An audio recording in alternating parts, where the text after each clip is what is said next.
नमस्कार बच्चों। आज हम जैव विविधता के स्तर और जैव विविधता हानि के कारण इस विषय पर बात करेंगे। सबसे पहले हम जैव विविधता की हानि और उसके स्तर के विषय में बात करेंगे। इसमें प्रमुख बिंदु हैं जैव विविधता का स्तर और जैव विविधता के संकट से कारण और उसके उपाय। पिछले अध्याय में हमने जैव विविधता, जिसे जैविक विविधता भी कहा जाता है, इसे पृथ्वी पर पाए जाने वाले सभी जीवित प्राणियों की विविधता एवं परिवर्तनशीलता के रूप में परिभाषित किया गया है। जैव विविधता का होना पृथ्वी के जीवन तंत्र के लिए महत्वपूर्ण है, क्योंकि यह पारिस्थितिक संतुलन बनाए रखने में मदद करती है। पृथ्वी पर जैव विविधता का विवरण। हमने जैव विविधता को समझा और आइए अब हम जानते हैं कि पृथ्वी पर जैव विविधता किस प्रकार से वितरित है। पृथ्वी पर जैव विविधता का वितरण भौगोलिक स्थान, जलवायु, स्थलाकृति और पर्यावरणीय कारकों पर निर्भर करता है। जैव विविधता का वितरण असमान है। इसका अर्थ है कि कुछ क्षेत्रों में अत्यधिक विविधता पाई जाती है, जबकि कुछ अन्य क्षेत्रों में विविधता जो है वो कम होती है। और इस वितरण के पीछे स्थलीय, जलीय और भूमिगत पारिस्थितिकी तंत्रों में विभिन्न रूपों में पाया जाता है। आइए अब हम इस पर विस्तार से पृथ्वी पर जैव विविधता के वितरण को समझते हैं। पहला है स्थलीय पारिस्थितिक तंत्र, जिसको कि अंग्रेजी में टेरेस्ट्रियल इकोसिस्टम कहा जाता है। उष्ण कटिबंधीय वर्षावन।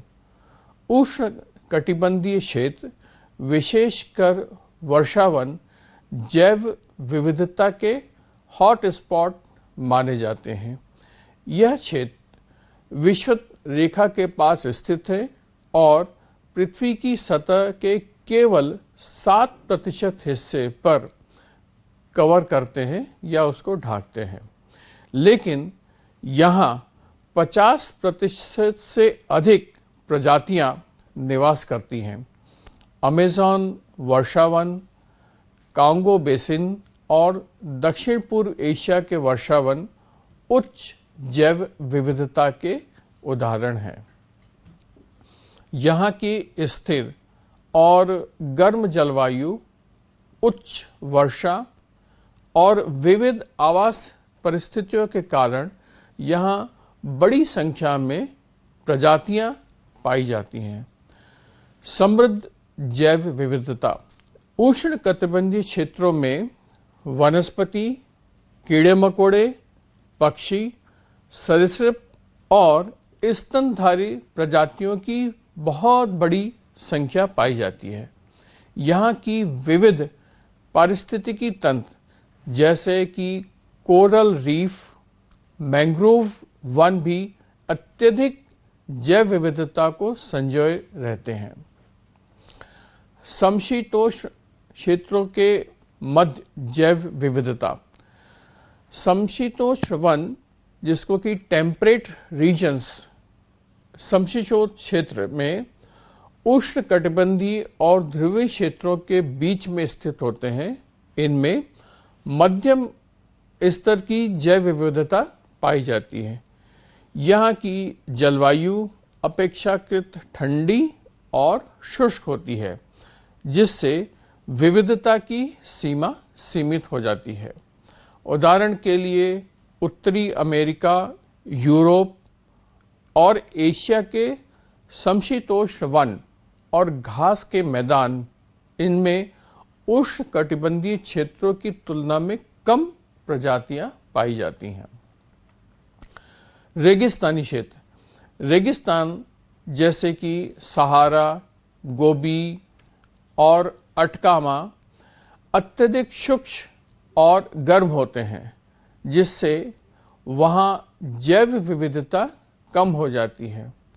जो रेगिस्तानी क्षेत्र हैं वहाँ जीवों की संख्या वैसे भी कम होती है, लेकिन यहाँ जो प्रजातियाँ पाई जाती हैं वो अत्यधिक अनुकूलित होती हैं, जैसे कि ऊंट, गिलहरी और कुछ कड़ी सहनशीलता वाले पौधे। दूसरा, घास के मैदान, जिसको कि ग्रासलैंड्स कहते हैं।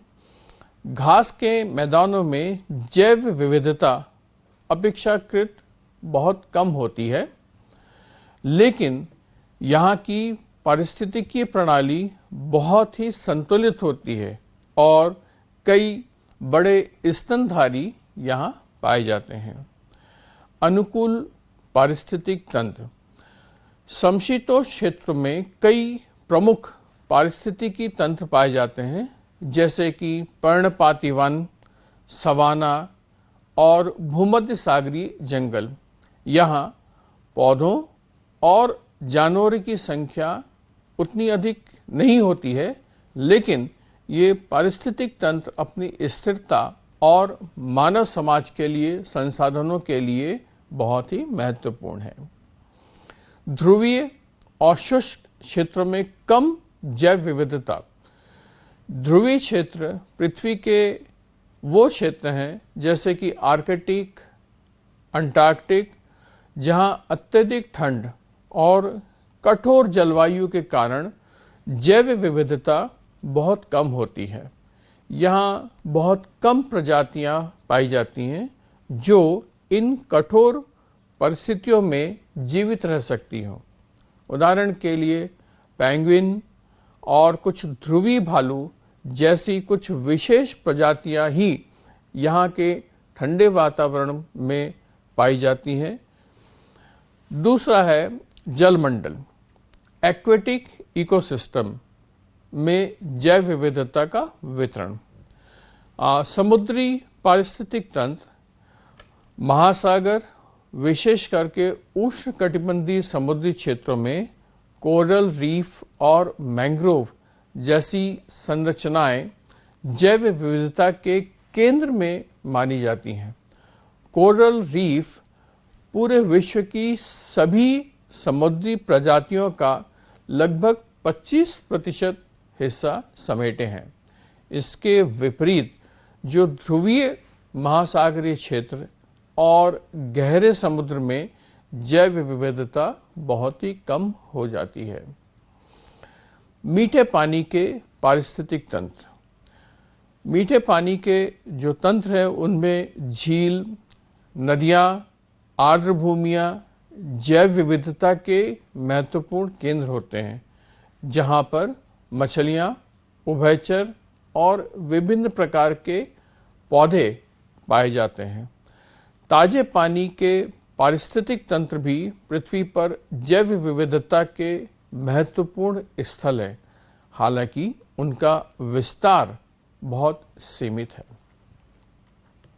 एस्चुरीज, ये क्षेत्र जहाँ नदी का मीठा पानी और समुद्र का खारा पानी मिलता है, ये पुनः जैव विविधता के लिए बहुत हॉट स्पॉट होते हैं। इन क्षेत्रों में उच्च जैविक उत्पादकता और प्रजातियों की विविधता होती है। तीसरा है भूमिगत पारिस्थितिकी तंत्र, जिसको कि सब टेरेन इकोसिस्टम भी कहा जाता है। इनमें प्रथम है गुफाएं, केव्स। भूमिगत गुफाएं और अन्य भूमिगत पारिस्थितिकीय तंत्र अत्यधिक अनुकूलित प्रजातियों की मेजबानी करते हैं। इनमें आश्चर्यजनक रूप से बिना आँख वाली मछलियाँ और कीड़े हैं। मिट्टी में जैव विविधता, सॉइल बायोडाइवर्सिटी। मिट्टी में भी सूक्ष्म जीवों, कीड़े मकोड़े और फंगस की एक बहुत विशाल विविधता पाई जाती है। यह पृथ्वी के पारिस्थितिक तंत्र के लिए अत्यंत महत्वपूर्ण है। जैव विविधता हॉटस्पॉट, बायोडाइवर्सिटी हॉटस्पॉट। हॉटस्पॉट की पहचान। जैव विविधता हॉटस्पॉट वह क्षेत्र हैं जहां बहुत अधिक संख्या में स्थानिक प्रजातियां पाई जाती हैं जो कि और कहीं नहीं मिलती। यह क्षेत्र संरक्षण के लिए अत्यंत महत्वपूर्ण होते हैं। अगर इनको संरक्षित न किया जाए तो ये बहुत ही जल्द खत्म हो जाएंगे। विश्व के 36 जैव विविधता हॉटस्पॉट्स में वेस्टर्न घाट्स, भारत, मेडागास्कर और एंडीज पर्वत श्रृंखला शामिल हैं, लेकिन इन स्थानों के कई क्षेत्र खतरे में हैं। इन क्षेत्रों का संरक्षण वैश्विक जैव विविधता को बनाए रखने के लिए बहुत ही महत्वपूर्ण है। जैव विविधता को प्रमुखतः 3 घटकों में विभाजित किया है। जेनेटिक डाइवर्सिटी, जिसको कि आनुवांशिक विविधता कहते हैं, स्पीशीज डाइवर्सिटी, जिसको कि प्रजाति विविधता कहते हैं, और तीसरा इकोलॉजिकल डाइवर्सिटी, जिसको कि पारिस्थितिकीय विविधता कहते हैं। तो आनुवांशिक, प्रजाति एवं पारिस्थितिकीय, तो ये 3 इस घटकों में इनको विभाजित किया गया है।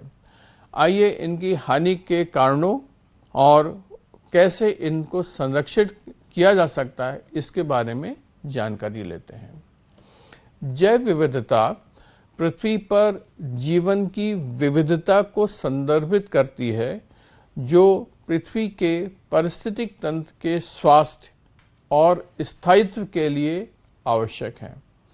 हालांकि जो मानवीय गतिविधियां हैं उनकी वजह से विविधता में भारी कमी आई है, लेकिन हम जैव विविधता के हानि के कारणों को और इसके संरक्षण के उपायों पे अगर विस्तार से चर्चा करेंगे तो इनको बचाने में हम सहयोग कर सकेंगे।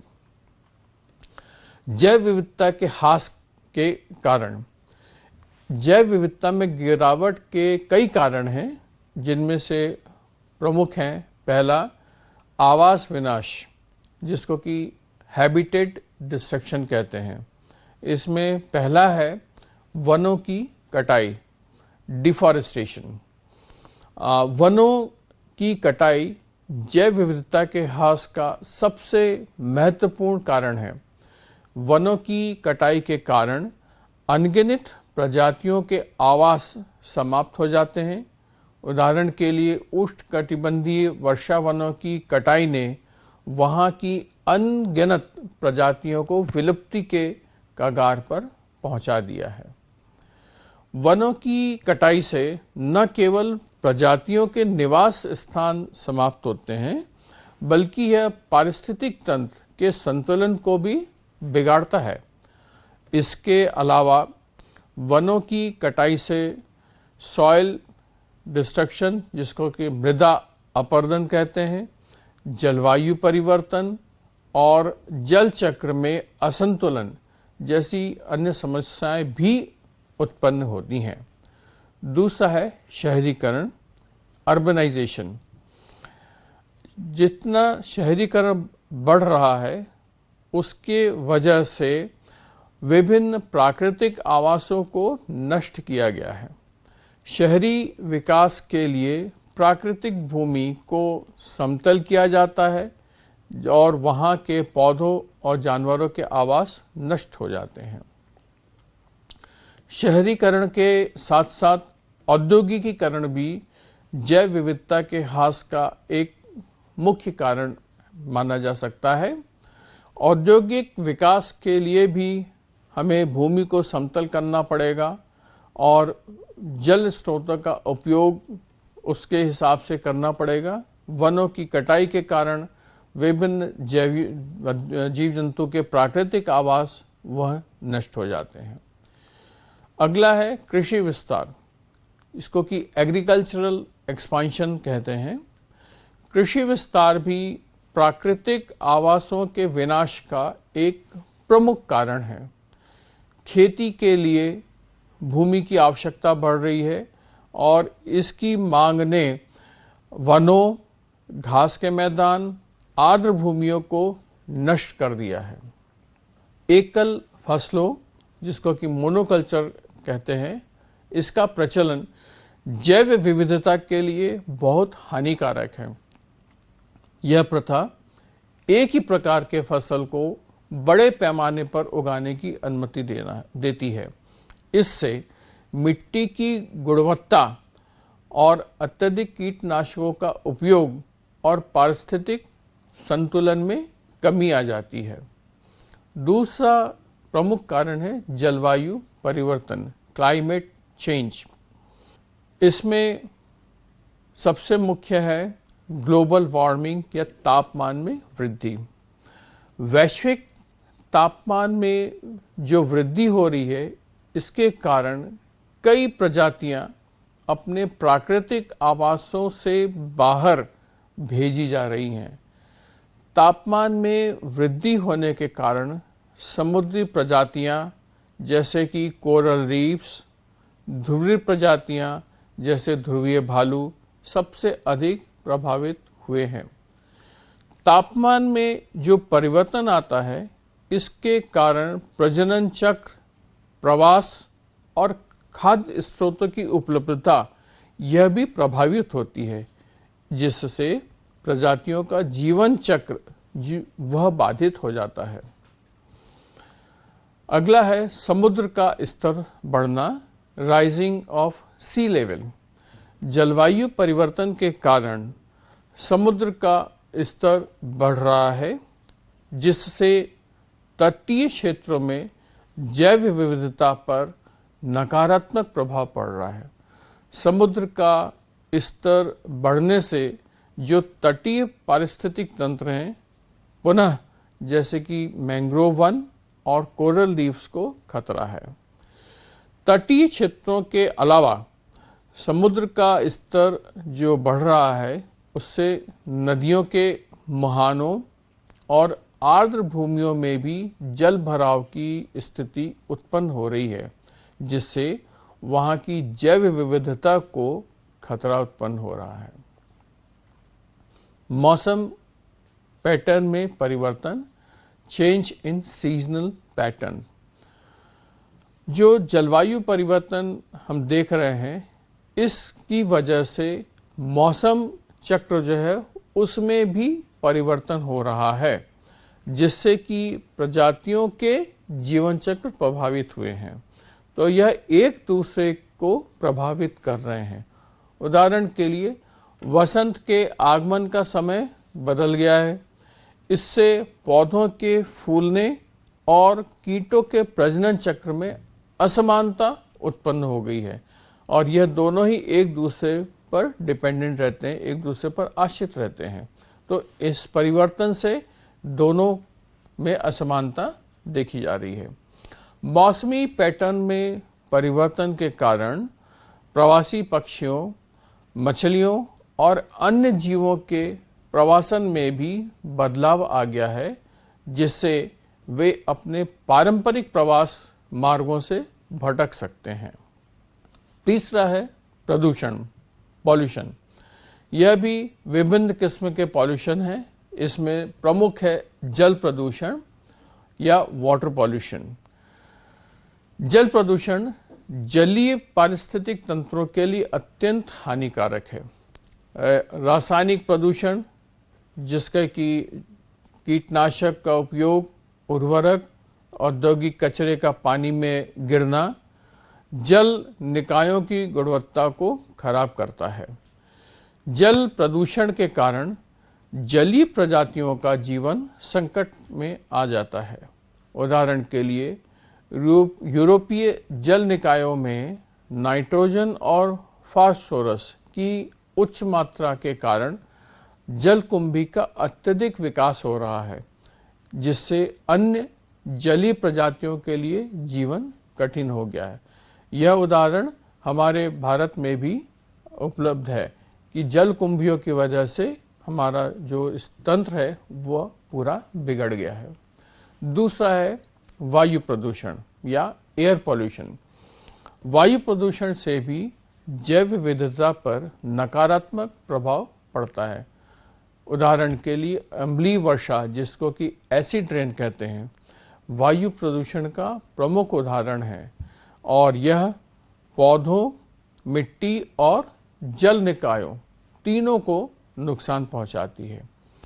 अम्लीय वर्षा के कारण जो सॉइल है या मृदा है उसकी पीएच का संतुलन बिगड़ जाता है और यह जो पीएच बिगड़ता है यह पौधों के विकास को प्रभावित करता है।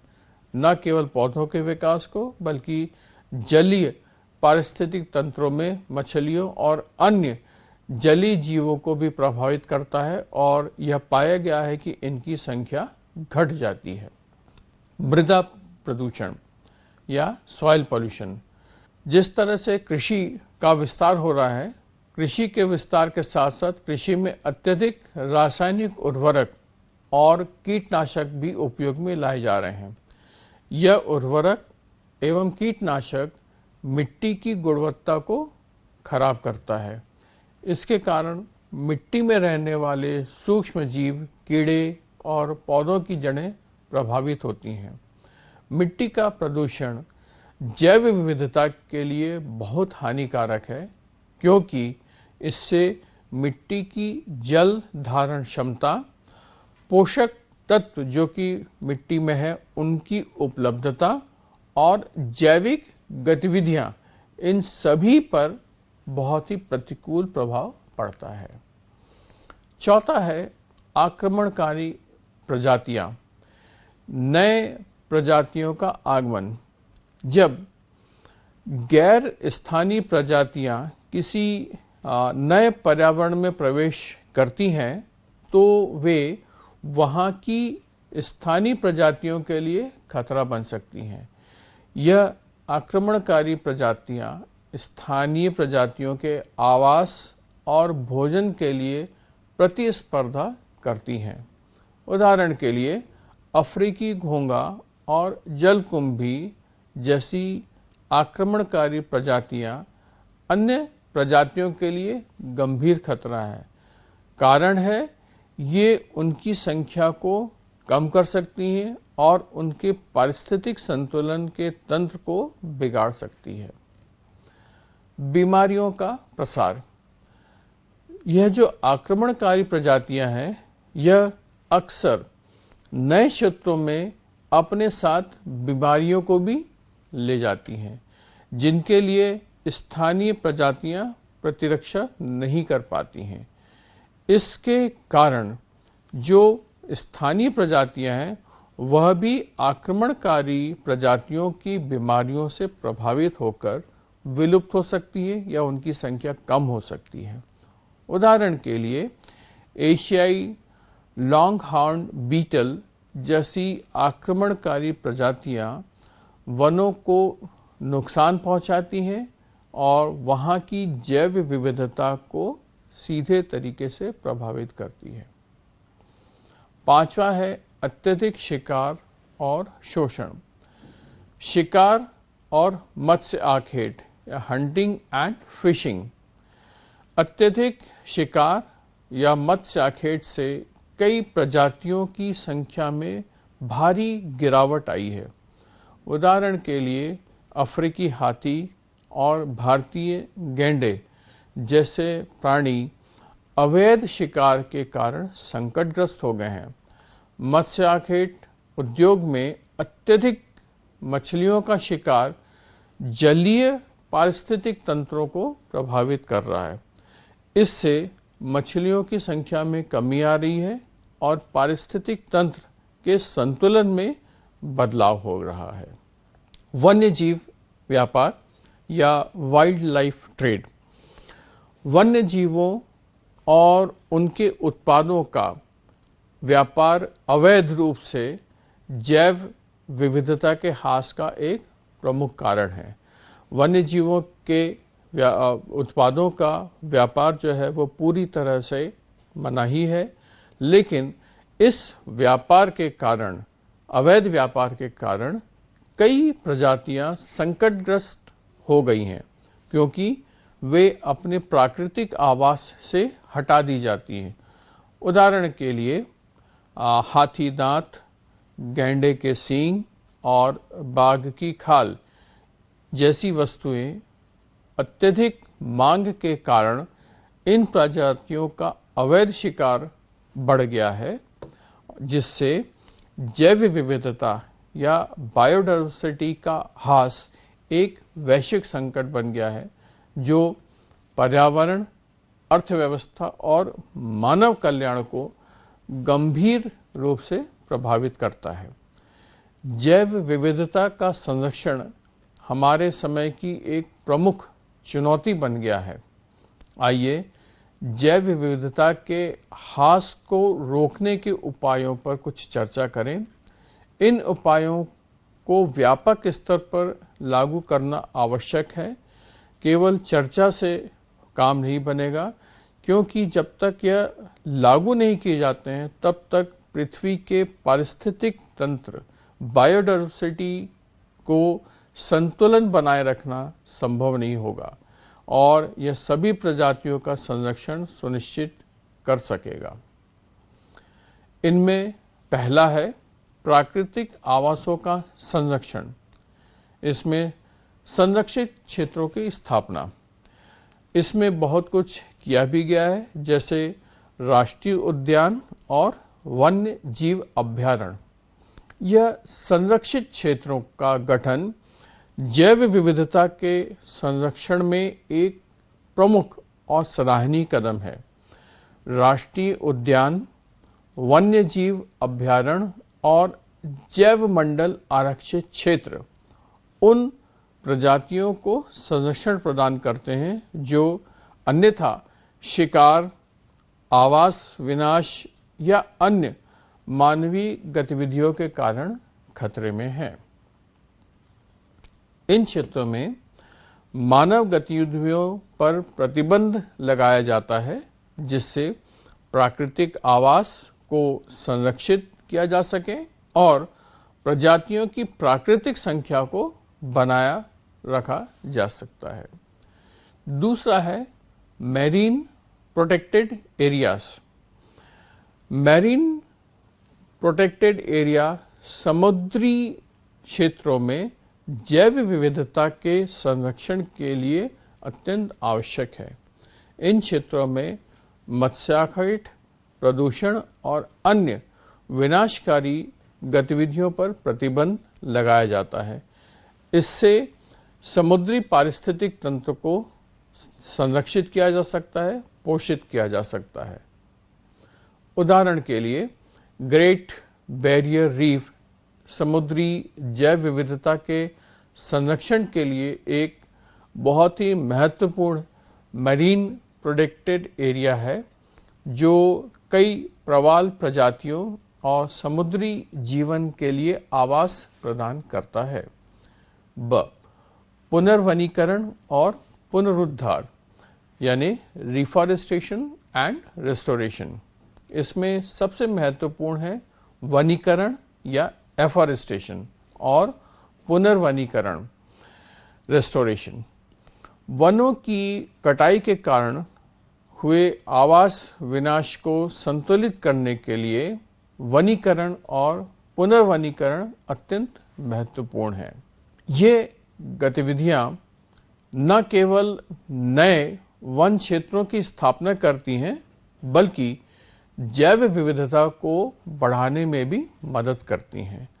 स्थानीय प्रजातियों के पौधों का उपयोग करके पुनर्वनीकरण किया जाना चाहिए, ताकि वो उस परिस्थिति में वो अच्छे से संरक्षित हो सकें और पारिस्थितिक तंत्र की प्राकृतिक संरचना और कार्यप्रणाली को बहाल किया जा सके। पारिस्थितिकीय पुनरुद्धार या इकोलॉजिकल रेस्टोरेशन। पारिस्थितिकीय पुनरुद्धार का उद्देश्य उन क्षेत्रों को पुनः बहाल करना है जो कि मानवीय गतिविधियों के कारण क्षतिग्रस्त हो गए हैं। इसमें मिट्टी या सॉइल मृदा की गुणवत्ता में सुधार, जल स्रोतों की बहाली और स्थानीय प्रजातियों की पुनः स्थापना आदि शामिल है। उदाहरण के लिए घास के मैदानों और आर्द्र भूमियों का पुनरुद्धार उनके अद्वितीय जैव विविधता को पुनः बहाल कर सकता है और कार्बन संग्रहण, जिसको कि हम कार्बन सिक्वेस्ट्रेशन कहते हैं, में भी मदद कर सकता है। दूसरा है सतत कृषि और मृदा संरक्षण। सतत कृषि पद्धतियां कृषि में जैव विविधता को बढ़ावा। जैव विविधता को बढ़ाने के लिए कृषि में बहुफसल पद्धतियों का उपयोग किया जा सकता है। इस पद्धति के उपयोग से मृदा की गुणवत्ता में सुधार होता है और कीटनाशकों का उपयोग कम किया जा सकता है, जिससे पर्यावरण पर जो नकारात्मक प्रभाव पड़ रहा है उसमें कमी आ सकती है। एकल फसलों, जिसको कि मोनोकल्चर है कहते हैं, इसकी बजाय विभिन्न फसलों का उपयोग करने से मृदा के पोषण में सुधार होता है और कीटों के प्रकोप को नियंत्रित किया जा सकता है। जैविक खेती, ऑर्गेनिक फार्मिंग। जैविक खेती रासायनिक उर्वरकों और कीटनाशकों के बिना की जाती है। इससे मिट्टी की संरचना और जैव विविधता को बनाया रखा जा सकता है। जैविक खेती मृदा के जीवों और पौधों की जैव विविधता को संरक्षित करती है। जैविक खेती न केवल पर्यावरण के दृष्टि से लाभकारी है, बल्कि इससे जो खाद्य उत्पादन होता है वो भी अधिक स्वास्थ्यवर्धक होते हैं। दूसरा है मृदा संरक्षण या सॉइल कंजर्वेशन। मृदा अपरदन को रोकना। मृदा अपरदन जैव विविधता के लिए हानिकारक हो सकता है, क्योंकि इससे पौधों की जड़ों को सहारा देने वाली मृदा की परत नष्ट हो जाती है। इसे रोकने के लिए सीढ़ीदार खेती, टेरेसिंग, जुताई की कम प्रक्रियाएं, नो टिलिंग फार्मिंग और कवर क्रॉपिंग आदि तकनीकों का उपयोग किया जा सकता है। तीसरा है मृदा की उर्वरता को बनाए रखना, मेंटेनिंग सॉइल फर्टिलिटी। मृदा की उर्वरता को बनाए रखने के लिए जैविक खादों का उपयोग, हरी खाद, ग्रीन मैन्योर कहते हैं जिसे, और फसल अवशेषों को पुनः मृदा में मिलाने की पद्धतियां अपनाई जा सकती हैं। तीसरा, जल संसाधन प्रबंधन और जलवायु परिवर्तन का सामना। जल संसाधनों के संरक्षण में पहला है जल संचयन यानी वाटर हार्वेस्टिंग। जल संचयन तकनीकों का उपयोग करके जल संसाधनों का संरक्षण किया जा सकता है। इससे न केवल जल उपलब्धता में वृद्धि होती है, बल्कि जलीय पारिस्थितिक तंत्रों को भी संरक्षित किया जा सकता है। उदाहरण के लिए वर्षा जल संचयन और नदियों के किनारे बांधों का निर्माण जल की उपलब्धता को बढ़ाने में मदद कर सकता है। जल प्रदूषण नियंत्रण। जल प्रदूषण को नियंत्रित करना बहुत आवश्यक है ताकि जलीय जैव विविधता को संरक्षित किया जा सके। उद्योगों और नगर पालिकाओं से निकलने वाले दूषित जल निकायों से सीधे छोड़ने के बचना चाहिए। जल शोधन संयंत्रों का उपयोग करके जल प्रदूषण को नियंत्रित किया जा सकता है, जिससे जलीय जीवों के लिए उपयुक्त आवास बनाए रखा जा सके। बी है जलवायु परिवर्तन का सामना। इसमें सबसे प्रमुख है कार्बन उत्सर्जन में कमी। इसके लिए नवीकरणीय ऊर्जा स्रोतों जैसे सौर ऊर्जा, पवन ऊर्जा, बायोमास आदि का उपयोग बढ़ाया जाना चाहिए वाहन प्रदूषण को नियंत्रित करने और ऊर्जा के कुशल उपयोग को बढ़ावा देने के लिए कड़े नियम लागू किए जाने चाहिए। जलवायु परिवर्तन अनुकूलन, प्रजातियों और पारिस्थितिक तंत्रों को जलवायु परिवर्तन के प्रभावों के प्रति अनुकूलित करने के लिए उपाय किए जाने चाहिए। इसके तहत अनुकूलनशीलता बढ़ाने वाली कृषि पद्धतियां जैसे सूखा, सहिष्णु फसलों का विकास आदि शामिल हैं। जैव विविधता को संरक्षित करने के लिए पारिस्थितिक तंत्र आधारित अनुकूलन यानी इकोसिस्टम बेस्ड एडॉप्शन रणनीति अपनाई जानी चाहिए। चौथा है जनसंख्या नियंत्रण और संसाधनों का सतत उपयोग। जनसंख्या नियंत्रण के लिए परिवार नियोजन कार्यक्रम, जनसंख्या वृद्धि पर नियंत्रण पाना अत्यंत आवश्यक है ताकि प्राकृतिक संसाधनों पर दबाव कम किया जा सके। परिवार नियोजन कार्यक्रम और जनसंख्या शिक्षा का प्रसार करना चाहिए। जनसंख्या नियंत्रण से भूमि, जल और अन्य प्राकृतिक संसाधनों की मांग कम होगी और इससे जैव विविधता को संरक्षित किया जा सकेगा। संगठन और सामुदायिक भागीदारी, स्थानीय समुदायों को जैव विविधता संरक्षण प्रयासों में शामिल करना अत्यंत महत्वपूर्ण है। सामुदायिक भागीदारी से न केवल संरक्षण प्रयासों में स्थानीय ज्ञान का उपयोग किया जा सकता है, बल्कि समाज में संरक्षण के प्रति जागरूकता भी बढ़ाई जा सकती है। प्रिय विद्यार्थियों, आज हमने जैव विविधता का वितरण असमान है और इसके भौगोलिक, जलवायु, पर्यावरणीय कारकों पर हमने प्रकाश डाला। उष्णकटिबंधीय क्षेत्र जैव विविधता सबसे समृद्ध क्षेत्र हैं, जबकि ध्रुवीय और शुष्क क्षेत्र में जैव विविधता कम होती है। विभिन्न पारिस्थितिक तंत्रों में भी जैव विविधता का वितरण अलग अलग होता है, इसलिए यह आवश्यक हो जाता है कि हम विभिन्न पारिस्थितिक तंत्रों और जैव विविधता हॉटस्पॉट को संरक्षित करने के प्रयासों को प्राथमिकता दें। धन्यवाद।